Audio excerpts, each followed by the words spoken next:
Olá, seja bem-vinda, seja bem-vindo ao Educação e Tecnologias, um programa do PP Gente, o programa de pós-graduação em Educação e Novas Tecnologias da Uninter.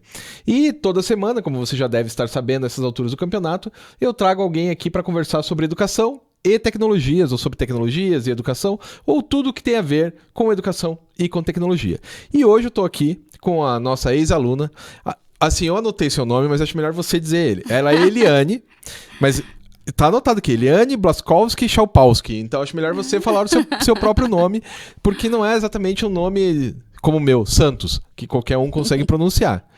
Eliane Blaskowski Chalpowski. Nossa, muito bem, muito bem. Eu fico imaginando na sua infância que os professores devem pensar... Ai, lá vem aquela menina com aquele nome que eu não consigo falar. Eliane, tinha mais Eliane na sua turma? Tinha.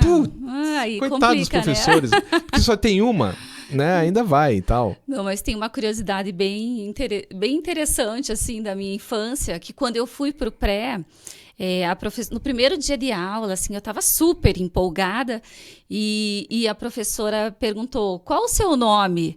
Daí... Eu tinha vindo de uma educação onde os meus pais acrescentavam, não bastasse o sobrenome, eles acrescentavam esqueci a descendência. Vixe. Aí eles me perguntaram, né? E eu, meu nome é Eliane Blaskowski, alemã e polaca.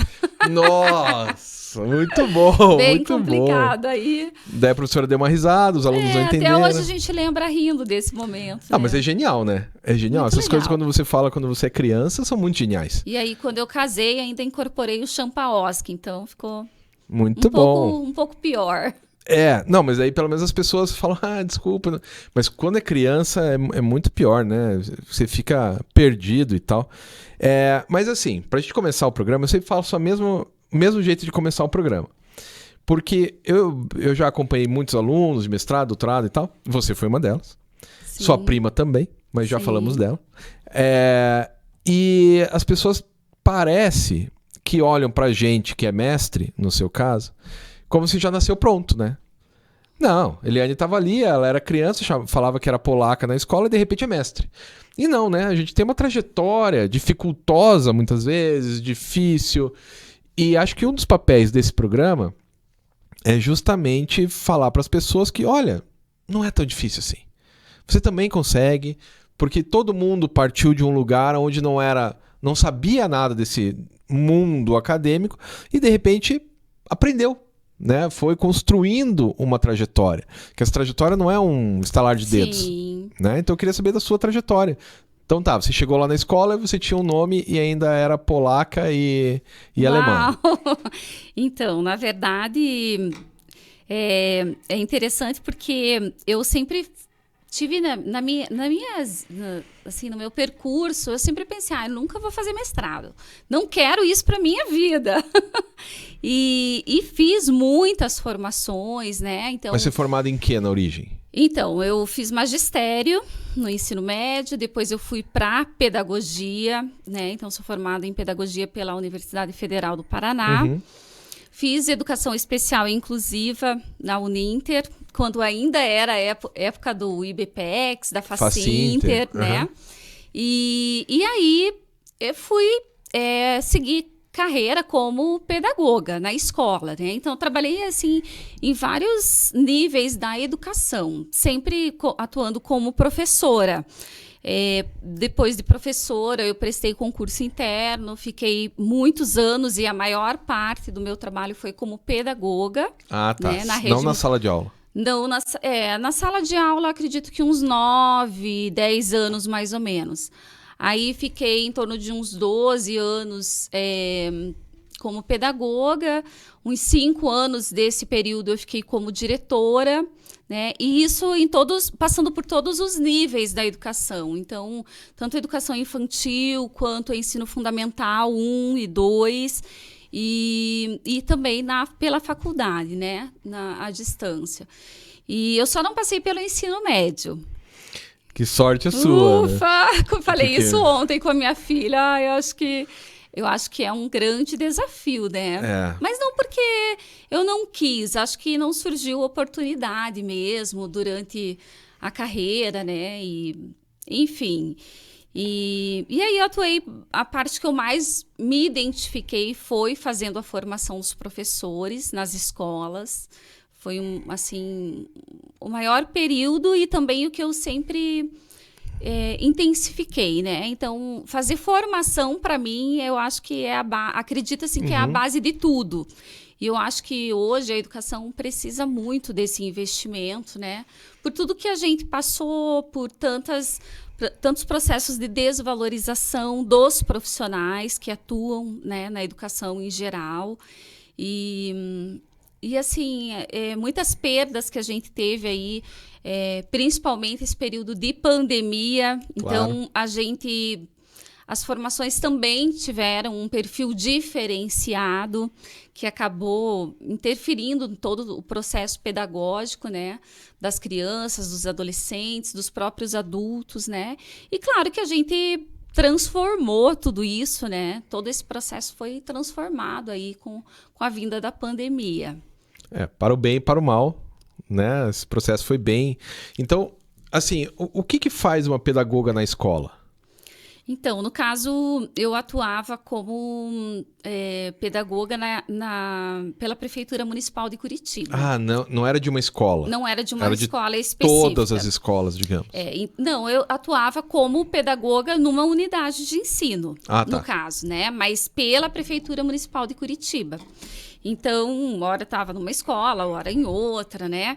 E na Prefeitura de Curitiba, a pedagoga acaba atuando nas 3 frentes. Então, no trabalho de coordenação, né? Então, assim, fazendo essa formação dos profissionais da educação, acompanhando todo o processo de ensino-aprendizagem, as dificuldades, aqueles alunos que têm, né, alguma deficiência, tanto na aprendizagem, né, quanto questões de saúde mesmo. Então, a gente faz todo esse acompanhamento, mas então na coordenação é mais voltado para os profissionais. Aí a gente faz o trabalho de orientação, né,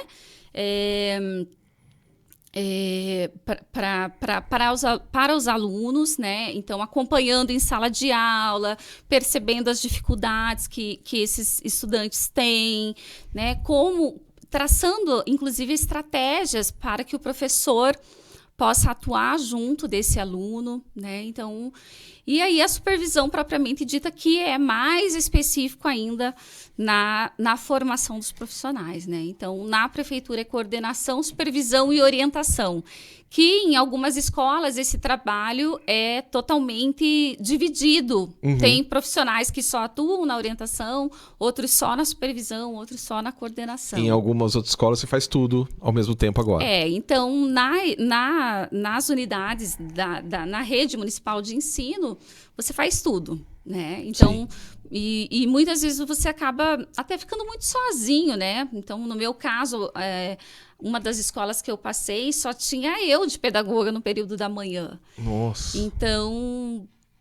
mas daí você fica sobrecarregado, não? Muito sobrecarregada, porque você atende pais, você faz registro de ata, você faz orientação, você vai em curso, você faz formação, você tem que ir até as unidades que esses estudantes que têm dificuldades de aprendizagem, ou também, né, alguma situação de síndrome, ou um laudo, né? Então você precisa estar acompanhando tudo isso de perto. É um trabalho bem denso.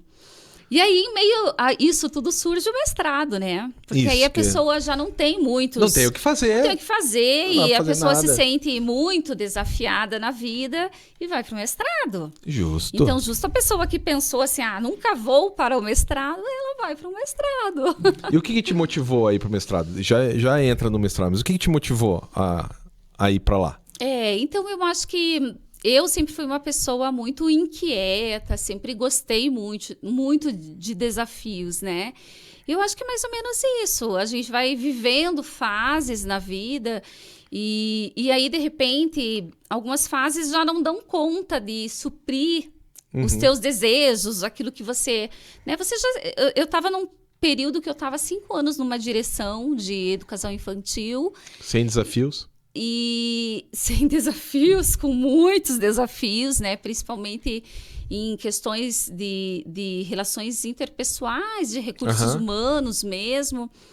E eu queria algo além disso, eu queria algo mais nessa questão de formação, né? Que era o que eu buscava. E aí, na direção, você fica muito no administrativo, na questão de burocracias, de documentos. Então, isso estava me deixando um pouco insatisfeita, né? Você não ficava angustiada com burocracia? Eu como professor, eu tenho uma dificuldade muito grande com burocracia. Me angustia. Assim. Muito, porque assim, você vê que você não perde tempo, né? Mas que existem tempos que poderiam ser aproveitados de forma diferente. Parece que você faz e não faz. É, exatamente. E não faz nada. E aí acho que foi isso que me deu um estímulo para que eu fosse buscar o mestrado.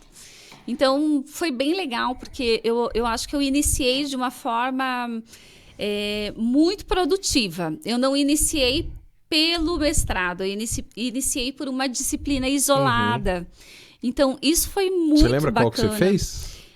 Eu lembro que eu fiz uma com o professor Ademir Pinelli Mendes, que foi depois meu orientador no mestrado, e foi voltada para a questão de filosofia. Ah, tá.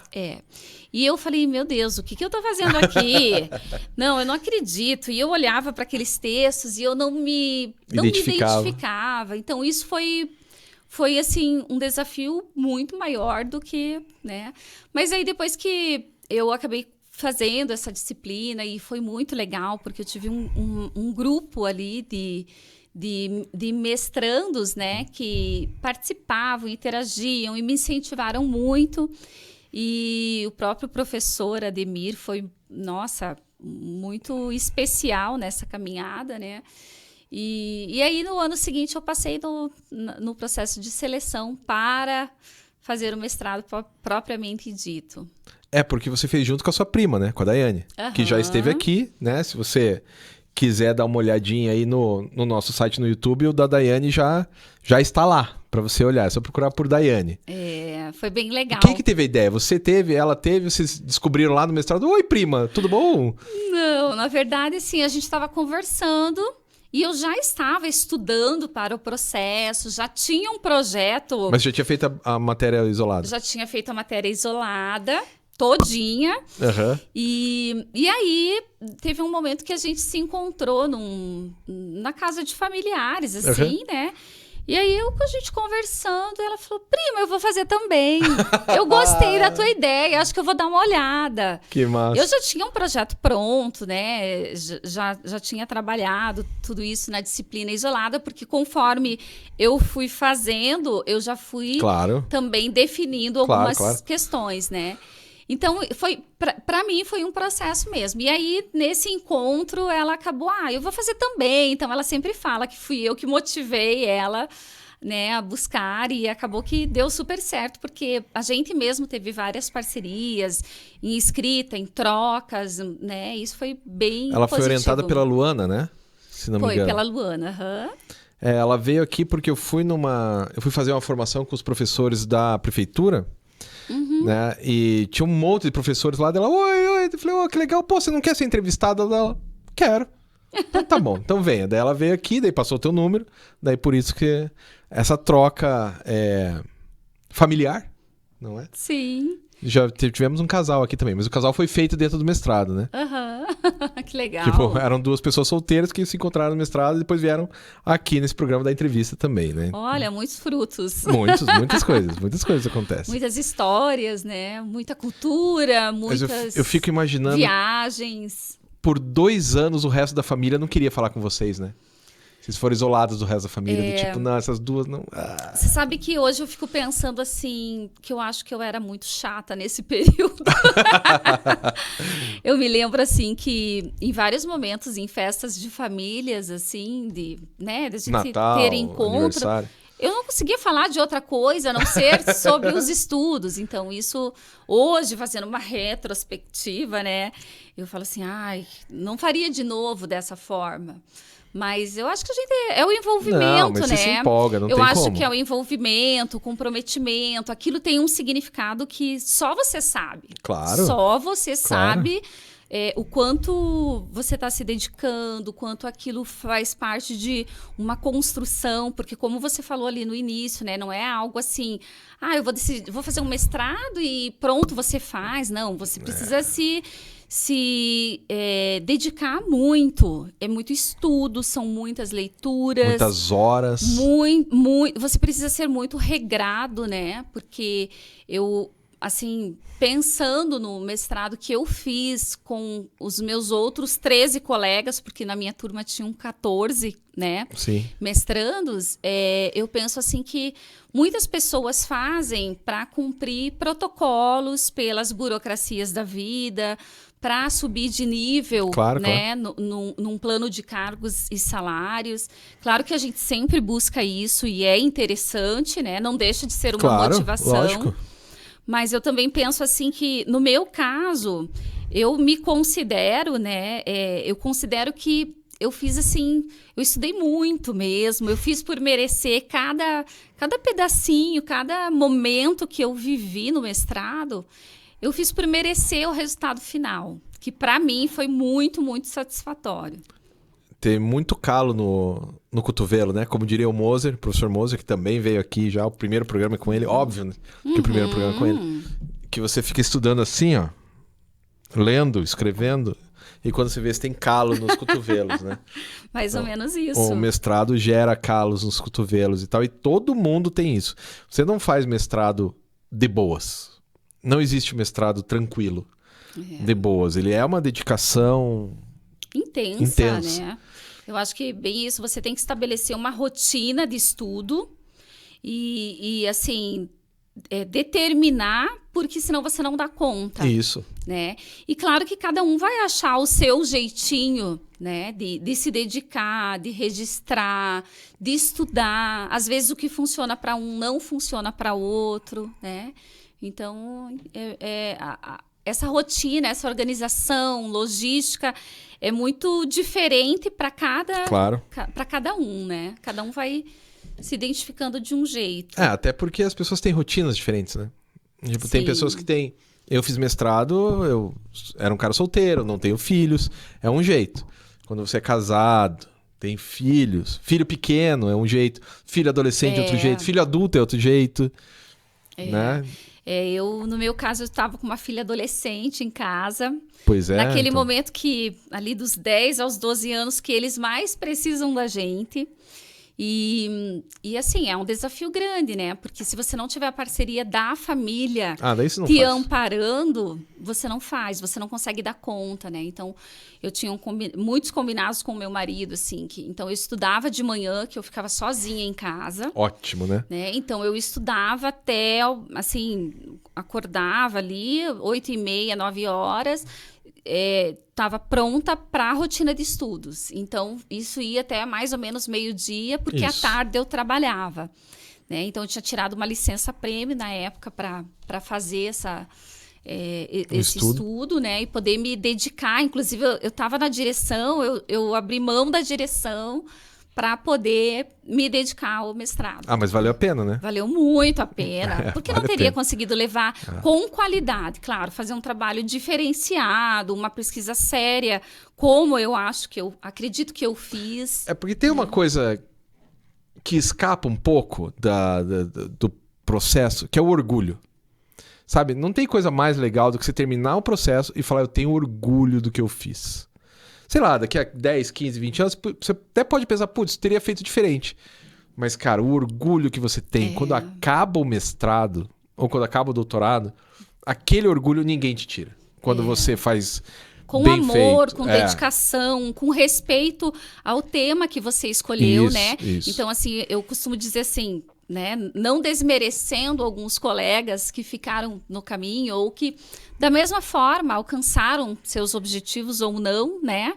Mas, assim, eu tenho muito desse orgulho. Porque eu sei que tudo que eu fiz, eu realmente fiz com seriedade, com afinco, com dedicação. Então, assim, foi uma pesquisa muito, muito séria, né? Que foram muitas leituras, muitas muitas entrevistas, muitos documentos, muitas enquetes, né? Então, assim, tudo isso agregado, nossa, é um valor que você não consegue mensurar. Isso. Porque é um valor, assim, que ao mesmo tempo que é de orgulho, é também de gratidão, né? Pelas pessoas que você encontra no processo. E aí, o mais legal de tudo isso, né, que depois, hoje, quando eu coloco no Google lá o meu nome, aí, às vezes, eu começo a ver assim, nossa, tem uma pessoa que usou um artigo ou fez uma pesquisa em cima de algum livro, né, da própria dissertação, que usou lá no Maranhão, outra em Goiás, outra, né, às vezes alguns colegas que mandam, olha, eu tô aqui no seminário tal, ou tô no congresso tal, e tirou lá, né, porque com esse sobrenome aí não tem como não reconhecer, claro, né? Claro. Então é muito gratificante você ver que você está ajudando. Você está ajudando outras pessoas e você está disseminando conhecimento, né? Então isso é muito legal. Ajudando a ciência, né? Sim. Tá fazendo aquilo que deveria. Mas então, já que a gente chegou aí, o que é o teu trabalho? Porque ele é muito parecido com o meu, assim, tem alguma coisa muito a ver com o meu, assim. O que é o seu trabalho? Então, eu trabalhei com a questão da interação das crianças com as mídias digitais, né? Então, principalmente as questões de limites e possibilidades, né? Porque hoje a gente tem, assim, uma distância muito grande. Ou as pessoas querem privar totalmente as crianças das tecnologias, do uso das tecnologias, ou as crianças, os adultos muitas vezes querem também exacerbar esse uso e também não dão limites nenhum, né? Então, pensando que esse uso das mídias, muitas vezes, ele pode oferecer riscos e danos, né, para as crianças, ou também ele pode ser muito produtivo, muito positivo e ajudar no processo de ensino-aprendizagem, né? Então, toda a dissertação ela foi desenvolvida em cima dessa temática, né? Então, como se dá o acesso e o uso das mídias digitais pelas crianças.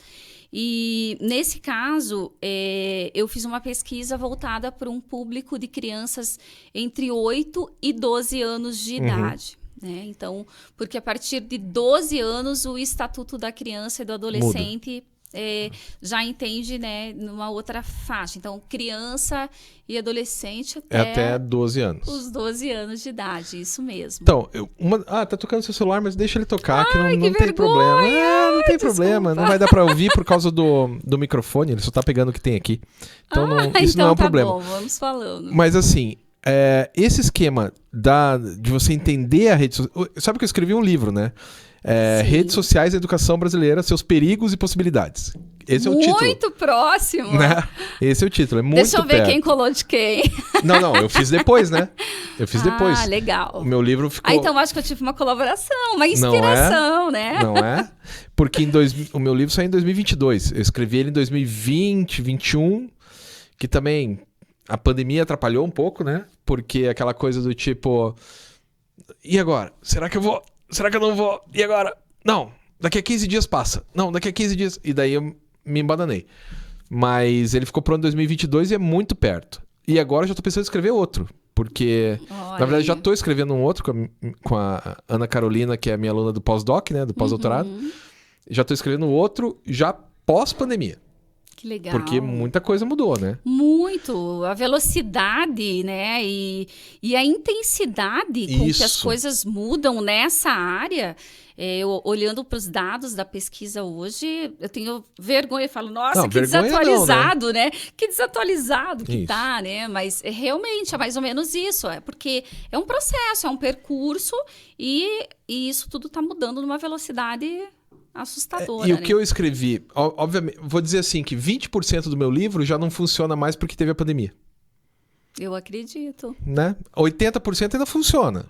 Talvez 90%, mas tem uma coisa ali que já... Opa, calma, já não é bem assim. Que a pandemia mudou. O seu também, porque veio também. Antes da pandemia, antes da... Então, é muito rápido, né? Muito rápido. E aí eu acho que é interessante, né, a gente buscar, né, que que esse processo todo é importante para a gente perceber que o conhecimento ele está em transformação o tempo todo. Sim. Então, daí a necessidade da gente estar em constante atualização, lendo, participando de congressos e seminários, de encontros, né? Para que isso também não se perca no caminho. Porque, claro. Embora, como você falou ali, 20% do teu livro, os dados, as informações, talvez já não sejam, né? Iguais, né? Mas o restante você consegue reestruturar e disseminar, né? Então é conhecimento. Conhecimento você não desfaz, né? Você vai reformulando, claro. Você vai reestruturando, né? E você enxerga a tendência, né? Uhum. Tipo, tem um dos dados lá que é bem alarmante no meu trabalho, que eu olhei nos Estados Unidos, a partir de um livro de uma mulher chamada Jean Twenge, que o índice de suicídios de adolescentes deu um salto gigantesco de 2011, quando os smartphones se popularizaram, de 2011 para cá, mas assim, gigantesco. Uhum. Aí fui procurar no Brasil. Também a gente tem uma curva. Só que, se você olhar antes da pandemia e agora, a curva já se acentuou mais. Então, você vê uma tendência naquela curva de acentuar. Então, qualquer um que vai ler ali, por mais que o dado esteja um pouco defasado, ele vai ler e falar, olha, temos uma tendência aqui. Sim. Né? E é bem preocupante, né? Que a gente percebe, assim, que essa questão do uso excessivo das tecnologias, principalmente por crianças e adolescentes, sim, mas também por adultos, às vezes perde o controle claro. A ponto de se tornar uma patologia, uma doença. É um vício, né? O vício, e aí já tem até um CID, né, específico para isso, e vários médicos, psiquiatras tratando do assunto, né, a respeito, porque é algo muito sério mesmo, né? Então, a gente vê, assim, crianças, adolescentes e adultos fazendo uso de fraldas, por exemplo, para poder jogar sem ter que parar para comer, sem ter que parar para ir ao banheiro, sem ter que parar para outras interações, né? Que não o jogo ou o uso das telas. Isso é alarmante. E isso vem de encontro a esse dado que você trouxe do suicídio, né? Porque... É lógico que uma pessoa que usa fralda, um jovem que usa fralda, é o extremo do extremo. Daí tudo bem, isso é uma exceção. Mas e a regra? A regra é você ir em qualquer restaurante, a gente sair daqui, for num restaurante, a gente vai encontrar uma criança com o celular na tela para ficar quieta. Uhum. Né? Chupeta digital. Sim. Deixa a criança quieta lá.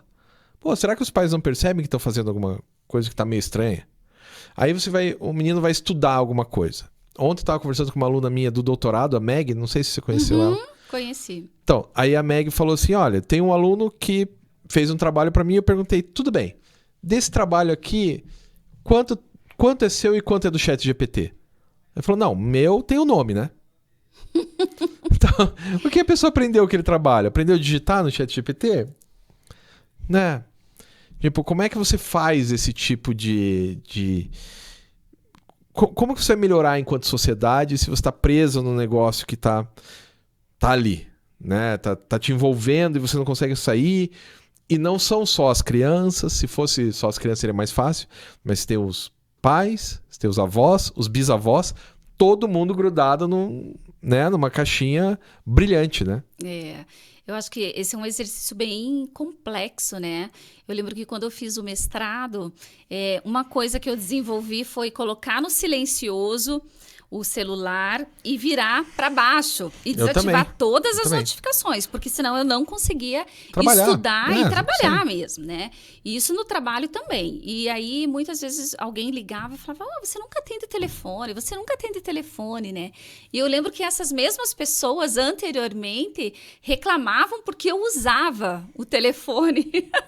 Ou então eu cobrava delas que elas não atendiam o telefone, né?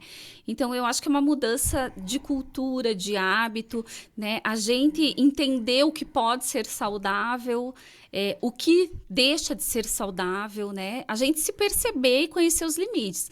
E eu lembro que num momento da minha pesquisa, tinha uma questão voltada para o tempo que as crianças faziam uso das telas. Sim, como o Demurger colocou naquele livro dele. E aí, eu lembro assim que tinha uma questão que era acima de 3 horas. E eu achei, diariamente, eu achei aquilo absurdo. 3 horas. 3 horas. Só para pontuar as pessoas que estão assistindo, quando que você fez essa pesquisa? Minha pesquisa foi em 2019. Tá, né? A só pra você conclusão... saber. É 2018, né? Você Isso, entrou... 2018 e 2019. Então, e aí, para mim, assim, nossa, acima de 3 horas, uma criança, para mim era um absurdo. Porque eu mesma, naqueles momentos, com o estudo e, claro, com os estudos, eu passei a fazer muito o tempo uso da tecnologia por muito mais tempo. Mas até então, eu não fazia tanto uso assim, né? E aí, eu comecei a ver que 3 horas, nossa, hoje é quase que o mínimo que essas crianças fazem uso. Porque quando a gente fala em internet, a gente não fala só no aparelho, no smartphone em si, né? No celular. A gente fala de tudo. A gente fala de tela, de TV, de videogame, de todos os recursos disponíveis hoje, né? Então, às vezes, o que acontece? A criança sai do celular, mas ela vai para um notebook, sai do notebook e vai para a televisão.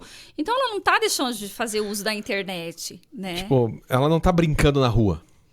Isso é um problema, né? Brincar na rua para criança é importante. Socializar com outras crianças, né? Correr, gastar energia. E sabe que esse foi o ponto de partida da minha pesquisa? Ah, é? Então, fale-me mais sobre isso, como diria um psicanalista. Então, até foi conversando com o professor Ademir, né? Que foi o meu orientador. Ele mesmo sugeriu a leitura do Walter Benjamin. Claro. E que trazia muito essa questão do brincar, né? E ele escreveu em 1930. Sim. Faz quase 100 anos. Então, assim, era todo um momento diferente. Os brinquedos, né? Que ele... eram muito bibelôs, eram brinquedos feitos com madeira. Muito diferente dos recursos que as crianças têm atualmente, né? E aí, hoje, naquele momento que eu fiz a pesquisa, mas também nesse momento, eu vejo que o brinquedo da criança passa a ser o smartphone, a televisão, o tempo todo. Aquelas brincadeiras que a gente já presenciou na nossa infância, nem vamos aqui entregar a nossa idade, né? Isso não é pertinente, mas, assim, com certeza, as brincadeiras não são as mesmas. Talvez uma ou outra os pais até ensinem, ou os avós, né? Retomem isso com seus netos, né? Mas a gente percebe que o brincar pela criança, ele também foi se modificando no tempo. Né? E não é um problema modificar com o tempo. Não. Porque, né? Mas a questão é não gastar energia. A energia que você gasta no celular é muito pequena. Diferente de correr, né? Se você pegar uma criança pra, sei lá, fazer ela... atletismo, jogar futebol, jogar vôlei. Pô, ela gasta energia. Que criança precisa gastar energia. Porque senão, pra onde que vai essa energia? Ela vai se acumular e não vai ser bom. Né? Sim, e aí a gente pensa em tantas possibilidades que o brincar e os brinquedos, né, podem oferecer para a criança a criatividade, as reflexões, as frustrações, né? O saber lidar com essas frustrações. Então, assim, tem muitas possibilidades envolvidas, mas também, né, se a gente pensar que hoje os smartphones, as telas, a televisão, o videogame passou a serem os brinquedos das crianças, né? A gente também daí pensa já em riscos e danos, né? Claro. E aí, assim, tanto a nível psicológico, emocional, a própria questão física, como você falou, as crianças já não se tornam tão ágeis, não têm flexibilidade, não têm força, não têm aquela energia, não gastam essa energia que elas têm. Elas deixam, muitas vezes, esses processos vêm prontos, né? Então, ela já não estabelece reflexões, ela não é convidada a se desafiar da mesma forma, né? E até a interagir mesmo com as pessoas. Claro. Porque muitas pessoas interagem pelas redes sociais, mas não conseguem interagir pessoalmente. Isso. Isso é É um problemaço. É um problema muito sério. Porque no teu ambiente de trabalho, na maioria das vezes, você vai ter que interagir, Claro. você vai ter que conversar, você vai ter que se posicionar, né? Enfrentar, né? Como é que é? Embates. Sim. E aí todas aquelas situações de uma timidez, né, uma vergonha, tudo isso fica de lado. Então, no celular, às vezes a pessoa consegue se posicionar. Claro. E pessoalmente não. Então, é muito grave. Eu me lembro que quando eu estava no ensino médio, no Cefet, eu não fazia Cefet, mas meus amigos faziam. No Cefet, que depois virou o TFPR, né? Que era a escola de ensino médio na época, profissionalizante. Tinha uma disciplina que era seminários ou palestras, uma coisa assim. Que a única coisa que ela fazia era fazer o aluno ir lá na frente e apresentar alguma coisa. Só para perder timidez. Tipo, tinha uma disciplina para isso. Ou seja, um objetivo lindo e justo. Né? O que é ótimo. Imagina você Ótimo. com, sei lá, 14, 15, 16 anos, ir na frente e apresentar para todos sem um comportamento de manada. Poxa, ajudava muitas pessoas. Sim. Né? E isso é bem legal, né? Eu vivenciei isso com a minha filha, assim, quando ela estava com uns 8, 9 anos na escola. E eu falei, nossa, ela fazendo banner. Sim. E assim, eu falei, nossa, eu fui fazer isso na faculdade, né? Com outras perspectivas, assim. Então, eu achei muito interessante a forma que a escola trouxe. E ela também, acredito que se sentiu muito valorizada. Claro. Porque ela teve que falar para as pessoas, ela teve que apresentar aquele banner, ela teve responsabilidades, né? Então, é uma construção que traz nesse percurso muitos ganhos, muitos ganhos, né? E que quando a gente fala em telas, em internet, em redes sociais, esses ganhos não são tão frutíferos assim, né? Tão importantes. E assim, porque o seu trabalho, pelo que eu me lembro, ele era tipo uma conscientização, né? Isso, ele foi bem voltado... Você Posso fez mostrar? aí? Pode, tem uma câmera ali, ó. Então, eu vou mostrar aqui, né? Esse é o resultado final da minha dissertação de mestrado. Desde o início, né, o trabalho foi todo voltado para como se dava o acesso e o uso das mídias digitais pelas crianças, né? E aí foram vários momentos, né? Então, além da questão, assim, da pesquisa propriamente dita, né? Com fundamentação teórica, né? Pautada em diversos autores, foram realizadas também várias interações, né? Então, foi feito entrevista com profissionais da segurança, em especial com o Dr. Flúvio Garcia. Teve também com uma profissional que é a doutora Cineiva Tono, né? Que uma professora, doutora, que também colaborou muito na questão da saúde mental. Uhum. E aí, outros profissionais na área da educação, né? Então, assim, eu tentei fazer um trabalho para que esse guia fosse o resultado final. Esse guia, ele é voltado para os pais. Então, essa pesquisa... primeiramente, eu optei por fazer entrevista com... a entrevista foi com o profissional da segurança, que foi com o Dr. Flúvio, que é especialista na área de cibernética, né? E atende essas questões. E daí, com relação às crianças, eu fiz um questionário com perguntas...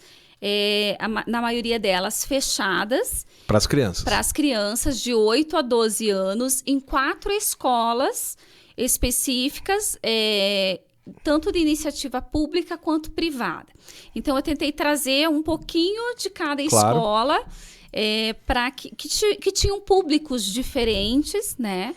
E aí foram entrevistados, esses questionários foram para 280 crianças. Mas claro que alguns não voltaram, Sim. alguns os pais não mandaram autorização, do que precisava para que elas preenchessem. Esse questionário foi feito nas escolas, com o acompanhamento dos professores, sem qualquer interferência. E as crianças responderam esses questionários. Depois foi feita toda uma análise, foram feitos os registros desses questionários, e aí eu fiz o levantamento, né, dessas questões, e a partir disso eu consegui os dados, né, que eu elenquei depois. Então, com relação ao tempo de uso das mídias digitais pelas crianças de 8 a 12 anos, a frequência, né, diária, semanal, frequente, né, do uso das mídias digitais pelas crianças, quais eram os aplicativos ou programas, o que elas mais gostavam de acessar, se os pais faziam acompanhamento durante o uso, né, durante o acesso. Se os pais, né? Isso, acompanhavam, se tinha orientação e acompanhamento parental, porque às vezes o pai não está, mas tem um familiar que faz esse acompanhamento. Então, os dados foram bem preocupantes.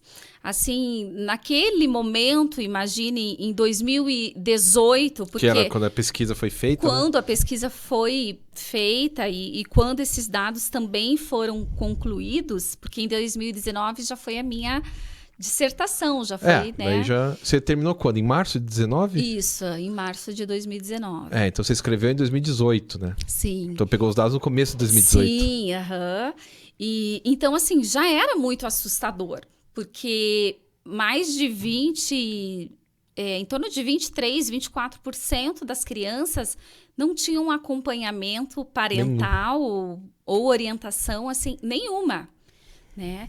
E assim, hoje eu percebo que parece que está muito mais largado, que as crianças não têm, de fato, né? As crianças, tanto que não é à toa que eu vejo, assim, as crianças baixando já jogos, aplicativos com os smartphones dos pais e... Às vezes delas. Às vezes delas tem criança mesmo. de 8, 9 anos que tem o seu celular. Próprio aparelho, né? E se a gente for pensar assim, a Sociedade Brasileira de Pediatria, que foi uma das parceiras e das quais eu pesquisei muito, que traz muitos dados expressivos na questão da saúde, eles não orientam, né, que a criança tenha acesso às redes sociais, agora especificamente falando de redes sociais, né, Facebook, Instagram e outras, né, antes dos 11 anos de antes idade. dos 13, né?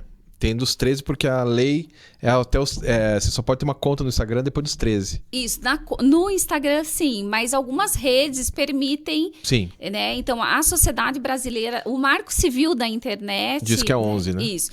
Diz que é 11. Na verdade, assim, a Sociedade de Pediatria Brasileira de Pediatria diz que não é recomendado antes dos 11 anos, né? Mas claro que a gente sabe que esse acesso e esse uso se dá com perfis falsos, com perfis dos pais, claro. E que a criança tem acesso, isso é fato, né? E eles se orgulham disso. Sim. Inclusive, um dos fatores que eu não fiz pesquisa diretamente com os pais foi esse. Foi porque os pais poderiam se sentir envergonhados ou culpados. Então, eu busquei diretamente as crianças. Boa. Porque os pais poderiam reverter ou mudar, né? Dá um dado falso. Ocultar dados ou dar um dado falso por se sentirem culpados, por claro. não estarem presentes e acompanhando, orientando de forma mais presente, né? Então, e aí a partir desses questionários, de toda a pesquisa teórica, da entrevista com o Dr. Flúvio Garcia, e também depois com a saturação de dados, eu fiz esse guia, e depois desse guia ele foi entregue para 14 profissionais de áreas diferentes, compreendendo saúde, educação e segurança pública. Aham. E foram profissionais que, de alguma forma, direta ou indiretamente, tiveram colaboração na minha pesquisa. E aí eu mandei algumas perguntas e, com o guia em mãos, eles fizeram uma avaliação se esse guia para pais Valia a pena ser disseminado ou não, né? Então, o guia, ele é um documento, ele é mais como o nome diz, é para ser algo leve, gostoso, para ser algo assim, naquele momento que às vezes o pai está sem muito tempo, ele quer pegar e dar uma olhadinha rápida, né? Até porque a gente sabe que no dia a dia as pessoas não têm muito tempo. Então, às vezes está num consultório, a intenção seria essa, disseminar esse guia em consultórios, em escolas, né? E claro que como as questões financeiras foram contratadas e pagas por mim mesma, isso tem um peso muito grande, eu não consegui fazer uma tiragem grande. Uma tiragem grande. Então, primeiro eu fiz 200 guias, que eu doei uma parte para as escolas que tinham participado, né? E deixei em algumas instituições que eu considerava que esse material fosse chegar de alguma forma. E aí depois eu fiz mais uma tiragem de 100 exemplares e mais 100 exemplares, né? Então, com todos os custos próprios. E claro que a intenção, assim, seria disseminar, né? Então, aqui, esse guia, ele é interessante porque ele traz, assim, traz um pouquinho de música, traz questão de legislação, traz algumas brincadeiras leves, traz alguns pensamentos para que os pais reflitam. Traz dados específicos, né? Porcentagens Sim, dos usos e tal. Tem até a historinha em quadrinhos. Gostamos muito. Então, assim, a historinha em quadrinhos, eu também fiz a solicitação para a produção de Maurício de Souza, para que eu pudesse usar. Então, assim, eu considero que foi muito legal, porque, assim, foi tudo muito redondinho. Claro. Eu fiz tudo, assim, de forma muito ética, passei pelo Conselho de Ética, inclusive, porque como eu trabalhei com crianças... tem que passar pelo Conselho de Ética, assim, Comitê de Ética. Só o Comitê de Ética me deu um trabalho danado. Opa! Porque a documentação é muito densa, né? Então, assim, aqui traz algumas perguntas, né? Nesse guia traz algumas perguntas para que os pais reflitam sobre a sua maneira de Porque abordar... qual que é o papel dos pais em relação a isso? Com o uso das mídias digitais, né? Então, aí eu tracei 5 indicadores, né? Que eu, enquanto autora, no decorrer da minha pesquisa, eu considerei, assim, primordial, né?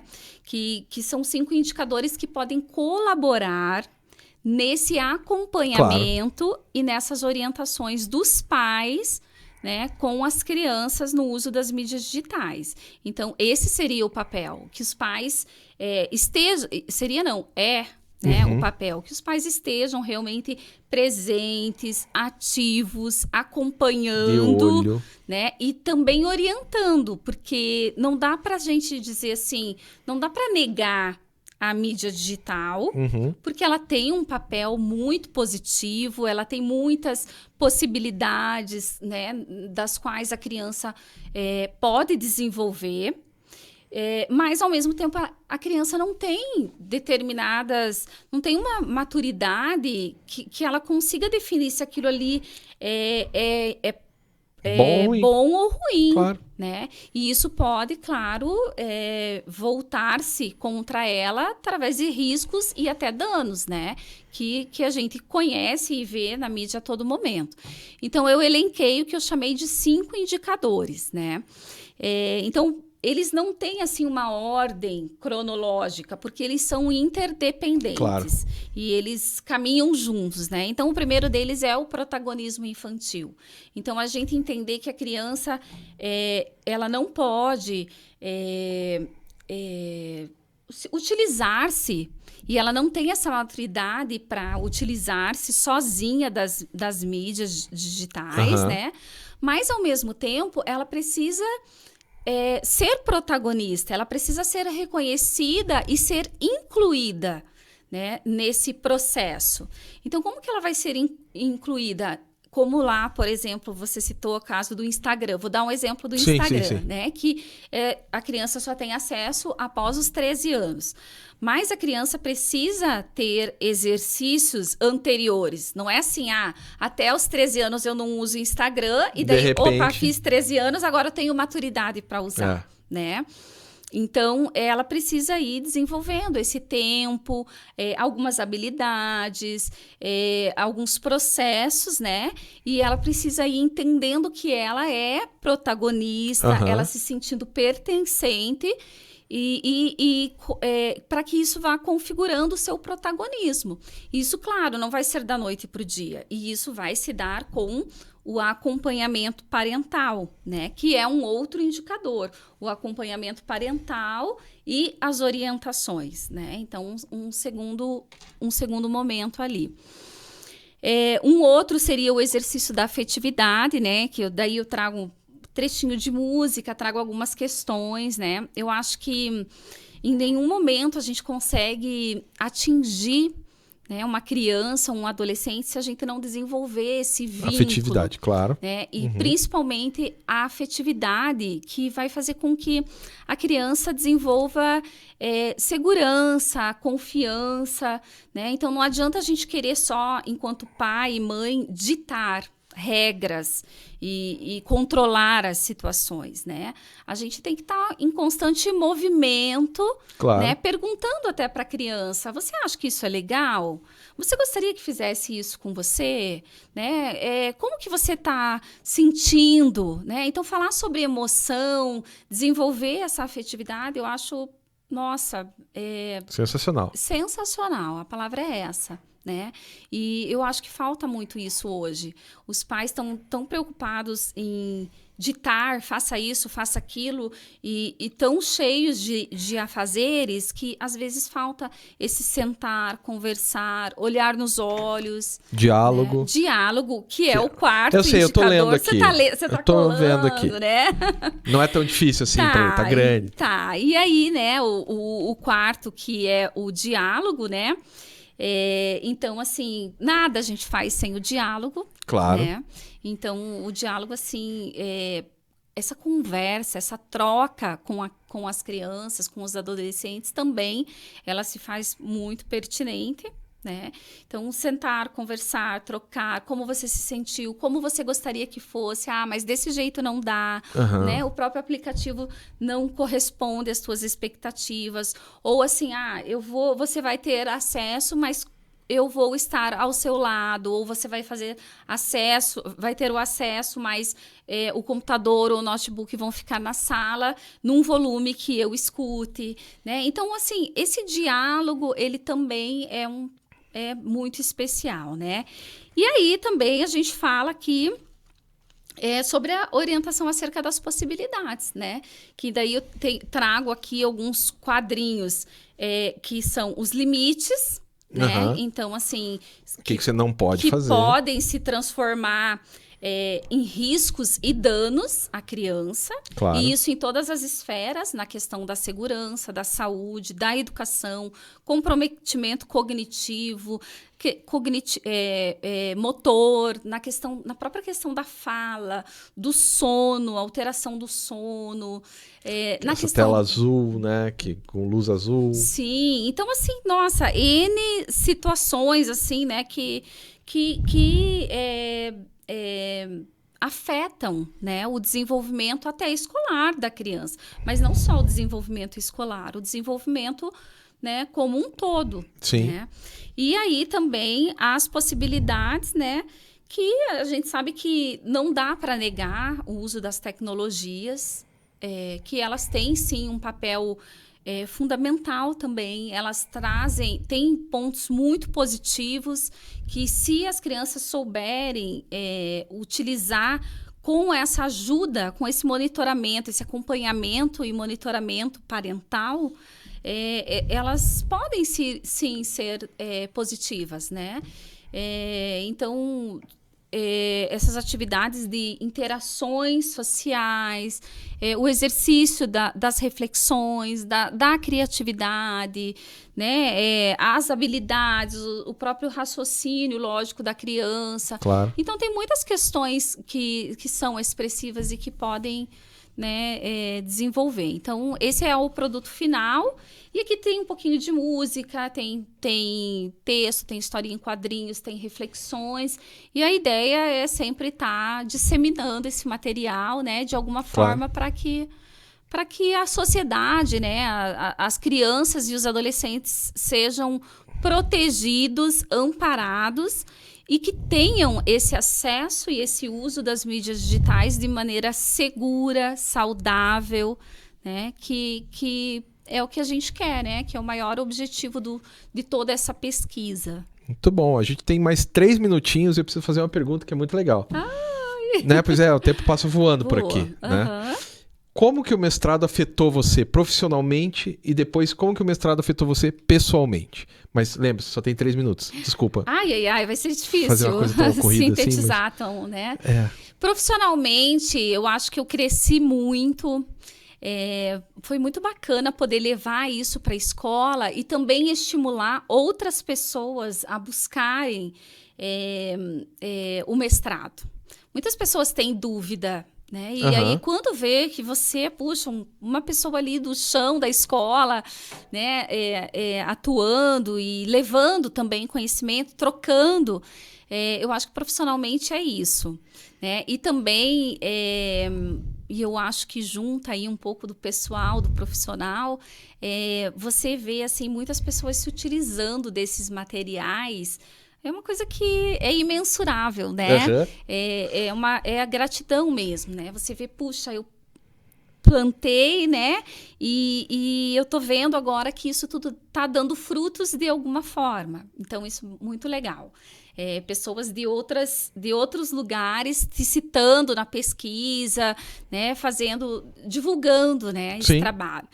E pessoalmente, eu acho que também foi algo assim muito desafiador, porque eu achei que eu não conseguiria ser tão forte, porque eu acho que você tem que ser muito forte, né, para fazer um mestrado. Uma paulada. E precisa ter essa rede, esse amparo, né, essa rede familiar, essa rede do mestrado, dos profissionais envolvidos, dos professores muito próximos, né?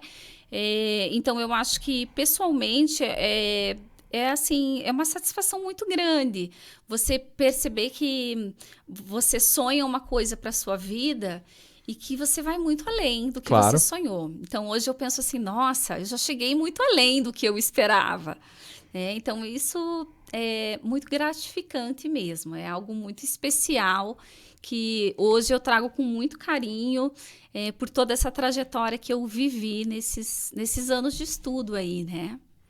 Muito bom, muito bom. A gente tá acabando. Muito obrigado, Eliane, mesmo. Nossa. Foi muito legal. Passou voando, como acontece invariavelmente, né? A gente até estourou um pouquinho o tempo, mas tudo bem. De novo, muito obrigado por ter vindo aí. E a gente se encontra semana que vem em mais um programa Educação e Novas Tecnologias. Para discutir um pouquinho sobre tecnologia, educação e aquela coisa de sempre. Até mais, pessoal. Até mais. Obrigada pelo convite e gratidão por esse momento. Adiós.